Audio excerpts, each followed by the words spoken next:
Hello everyone, আসসালামু আলাইকুম। আজকের ব্লগটা থাকছে বিকাল থেকে সারাদিন যা যা করলাম তাই নিয়ে। তো আমরা চলে গেলাম বাজারের জন্য। এই বাজারটা মূলত প্রতি শনিবারে বসে। সকাল থেকে একদম মেবি সন্ধ্যা পর্যন্ত সারাদিন ব্যাপী থাকে। তো আমরা যেতে যেতে বাজারটা প্রায় বন্ধ হয়ে যাচ্ছিল। অল্প কিছু দোকান খোলা ছিল। আমরা ঘুরে ঘুরে দেখছিলাম প্রোডাক্ট। তেমন কিছুই কিনতে পারিনি, শুধু একটু আদা গুঁড়ো কিনেছিলাম। তেমন কিছু কিনতে না পারার কারণ হচ্ছে, এটা যেহেতু লোকাল মার্কেট, এখানে দরদাম না করে আসলে কেনাটা অসম্ভব। আর আমরা যেহেতু এখানকার ভাষা বুঝি না, তারাও আমাদের ভাষা তেমন একটা বুঝেনি। এইজন্য এখান থেকে তেমন কিছুই কিনতে পারিনি। আ এখানে মোটামুটি অনেক কিছুই ছিল, সবজি থেকে শুরু করে শ্যাম্পু, তেল সবকিছু। যেহেতু আমরা ওখানে কিনতে পারিনি, এর জন্য পরে একটা সুপার শপে চলে এলাম। এখান থেকে বাসায় যা, যা প্রয়োজন ছিল প্রায় সবকিছুই নিয়েছি। এখানে ছিল ফ্রোজেন আইটেম, যেগুলো বাসায় রেডি টু কুক রান্না করে খাওয়া যায়। আর এখানে আমি চিংড়ি মাছটা খুঁজে পেয়েছিলাম। আর আমি ৫০০ গ্রাম চিংড়ি মাছ নিয়ে এসেছি। এখানে কি, কি মাছ ছিল I have no idea, Bangladeshi মাছ চিনি না, এখানে কিভাবে চিনবো? তো এখান থেকেও কিছু মাছ নিয়েছি। এই যে এই মাছটা নিয়েছিলাম, বড় দেখে ৪ পিস নিয়েছিলাম। এখানে অনেক চকলেটস ছিল, যেগুলো ঘুরে, ঘুরে দেখছিলাম। ১ম এ কিছু সবজি নিয়েছিলাম, তারপরে মাছ, মাংস যা, যা প্রয়োজন, খাবারের টুকটাক জিনিস, তারপরে চাল, তেল সবকিছুই এখান থেকে নেয়া হয়ে গেছিল।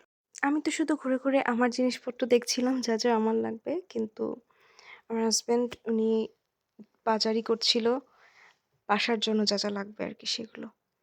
তো এই মাছটা কিনে এনেছিল। আর এখানে ছিল মুরগি, আস্ত মুরগি বাসায় এনে কিভাবে কাটবে আমি জানি না। কিন্তু কাটতে তো হবে। তারপরে কেনাকাটা শেষ করে আমরা একটু সামনে হেঁটে বসেছিলাম গাড়ির জন্য। গাড়ি আসতে কিছুটা সময় লেট করলো। এখানে সবথেকে বড় ধরাটা আমরা খেয়েছিলাম, ২ টা লেবুর দাম নিয়েছিল ৳২০০। এরপরে এখানে বসে, বসে তো গাছপালা সুন্দর যা, যা আছে সব এক্সপ্লোর করা শেষ করলাম। তবুও গাড়ি আসছে না।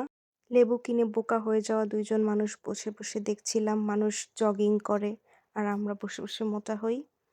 দেন এগুলা সব বাসায় এনে এক, এক করে আলাদা করে রাখছিলাম। যে যা ফ্রিজে রাখলাম।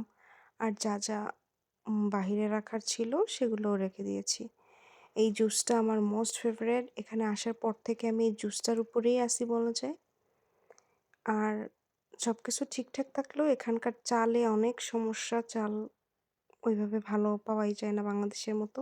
এই যে সেই বিখ্যাত ২ টা লেবু, যে ২ টা কিনে আমরা হারা হেরেছি। এমনিতে পেঁয়াজ, রসুন, আলু এসবের দাম মোটামুটি এভারেজ ছিল। ভেবে দেখলাম এখানে লোকাল মার্কেটে কেনা আমাদের জন্য এখনো অতটা ইজি না। যেহেতু ওদের ভাষার সাথে অ্যাডজাস্ট করতে পারিনি এখনো। এর জন্য আমাদের কমফোর্ট জোন, সুপার শপ এখান থেকে কেনাটাও সাশ্রয়ী ছিল। তো গোছগাছ করে এগুলো সব তারপরে আমরা আমাদের রাতের খাবারটা শেষ করে ফেলেছিলাম, যার যার কোনো ক্লিপ আমার নেওয়া হয়নি। আর তারপরে খেয়ে একটু বাইরে হাঁটাহাঁটি করলাম। অনেকটাই হেঁটেছিলাম সেদিন। এপাশ ঘুরে, ঘুরে দেখছিলাম, এক্সপ্লোর করছিলাম। খাওয়ার পরে হাঁটলে একটু ঘুমটা ভালো হয়, যার জন্য হেঁটে, হেঁটে দেখছিলাম সবকিছু। আর আশেপাশে এক্সপ্লোর না করলে পরে খুঁজে পেতে ঝামেলা হয়। এরপরে ম্যান্ডেটরি ফোন টেপাটেপি শেষ করে ঘুমিয়ে গিয়েছিলাম। আল্লাহ হাফেজ।